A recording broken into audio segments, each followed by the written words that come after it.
అనసూయ శివనారాయణతోటి ఇలా అంటూ ఉంటుంది. పెద్దయ్య గారు, ఇక్కడ చెల్లికి ఎడమ కన్ను అదిరింది, అక్కడ అన్నయ్య ముఖంలో నవ్వులు తాండవిస్తున్నాయి, ఏమై ఉంటుందంటారు అంటూ ఉంటుంది. దాంతో కార్తీక్ అలాంటివన్నీ ఒట్టి నమ్మకాలే అని కొట్టిపాడేస్తాడు. దాంతో శివనారాయణ, ఒరే లండన్ బాబు, అవి ఒట్టి నమ్మకాలు కాదురా, మన జీవితాల్లో నమ్మేదే జరుగుతుంది. మీ అమ్మ ఎడమ కన్ను అదిరింది అంటే ఇటు పుట్టింట్లోనూ అటు మెట్టినింటిలోనూ మంచి జరిగింది అని అర్థం అని నమ్మకంగా అంటూ ఉంటాడు. వెంటనే దశరథ్ నవ్వుతూ, నువ్వు చెప్పింది అక్షరాల నిజం నాన్న, మంచి జరిగింది అంటాడు. మంచి జరిగిందా? ఏంటా మంచి అంటుంది కాంచన సంబరంగా. అసలు గుడిలో ఏం జరిగిందో కానీ మీ అన్నయ్య విపరీతమైన మార్పు వచ్చిందమ్మా కాంచన.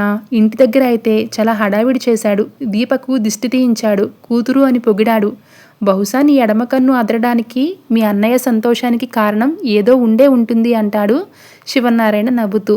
ఉంది నాన్న, చెల్లమ్మ అది అని దశరథ్ మళ్ళీ తన ఆనందాన్ని ఆపుకోలేక నిజాన్ని చెప్పబోతాడు. కార్తీక్ అడ్డుపడుతూ ఉంటాడు.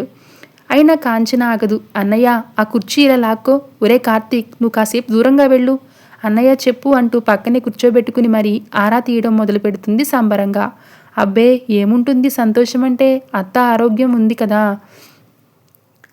ఆరోగ్యంగా ఉంది కదా, అదే మావయ్య చెప్పాలనుకుంటున్నాడు అంటూ కార్తీక్ కవర్ చేస్తూనే ఉంటాడు. అది గమనించిన శివనారాయణ, ఒరే కార్తీక్, నువ్వు మీ మావయ్యని మాట్లాడనివ్వడం లేదు, ఇలా వచ్చి నా పక్కన కూర్చో అంటాడు కోపంగా.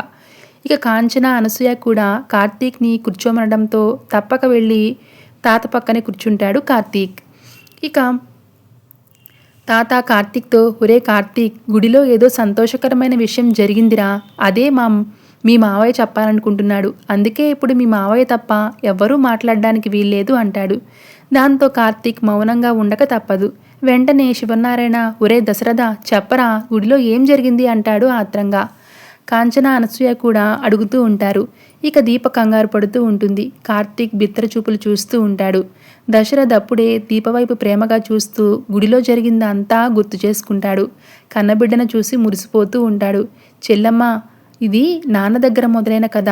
అమ్మ చనిపోయేటప్పుడు నాన్న దగ్గర ఒక మాట తీసుకుందట, నా పిల్లలకు పెళ్ళిళ్ళు అయిపోతే ఎవరికి వారు వేరు అయిపోతారు, అలా కాకుండా చూడమని కోరిందట.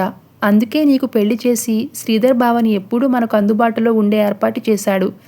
అందుకే నీకు పెళ్ళి అయ్యిందన్న పేరే కానీ ఎప్పుడూ పుట్టింటికి దూరం కాలేదు అంటాడు దశరథ్ సంబరంగా. అవునన్నయ్య, ఆ దూరం ఎప్పటికీ దూరం కాకూడదని నీ కూతుర్ని నా కోడలు చేసుకోవాలి అనుకున్నా అంటూ జరిగిన గతాన్ని గుర్తు చేసుకుంటుంది. దీప పుట్టిన క్షణాలను తలుచుకుంటూ ఉంటారు. ఇక దశరథ్ కూడా తలుచుకుంటూ, అనుకున్నావు, ఆ రోజు మాట తీసుకున్నావు, ఆ మాట ఏ మట్టిలో కలిసిపోలేదమ్మా, ఆ మాట నిజమైంది అంటాడు దశరథ. దీపా కార్తీక్ బిత్తరపోతారు, కంగారు పడతారు. మిగిలిన వాళ్ళు అయోమయంగా చూస్తూ ఉంటారు. నీ కోరికే తీరింది చెల్లమ్మ, నువ్వు కోరుకున్నట్లే నా కూతురే నీ ఇంటి కోడలయ్యింది అంటాడు. ఇంతలో జ్యోత్స్న ఎంట్రీ ఇస్తుంది. ఏంటి డాడీ అన్నావు, నీ కూతురు ఇంటి కోడలయ్యిందా అంటూ ఆవేశంగా నిలదీస్తుంది. ఇక దశరథ్ ముఖంలో నవ్వు పోతుంది. అక్కడ ఉన్న వాళ్ళంతా కూడా జ్యోత్స్న వచ్చేసరికి ఒక్కసారిగా షాక్ అవుతారు. Thank you so much for watching.